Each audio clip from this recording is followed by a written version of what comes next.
amarya kenan. Amarya ba ki laifi fa, ko da kin kashe dan masu gida. To yanzu dai zan fita in je gurin aiki. Ki man addu'a Allah ya kawo kuɗi mu siyo kazinaye mu ci. Ai mana girki mai daɗi fa. Sai ka dawo. arewablog.com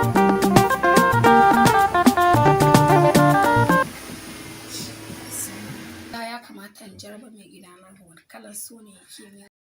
Dan rai da zuciya kin sace sun yi min tsada komai na ce da ke yarda a ce kar mu sa kwara.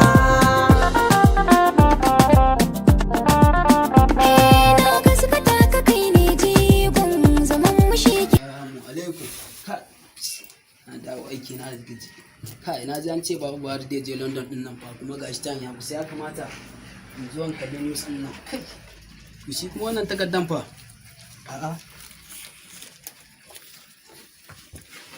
Asalam mijina, na tsane ka, na tsani mai son ka.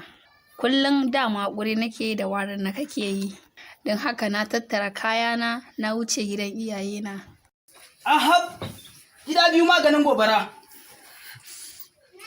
Hello? Baby?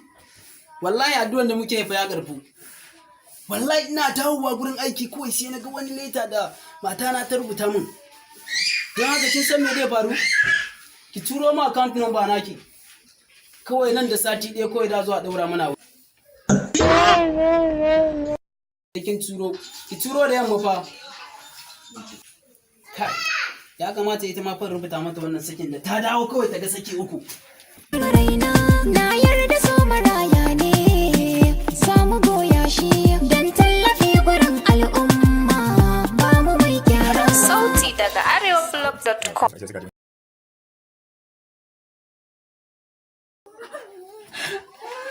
Da washe bin suna. Na riga da na ganki idan kin gama ɓoye-ɓoyen naki ga leda na aji akan kushin ki ɗauka akwai kayan shayi a ciki. Ki fara haɗa mana shayi na fita waje in siyo biredi.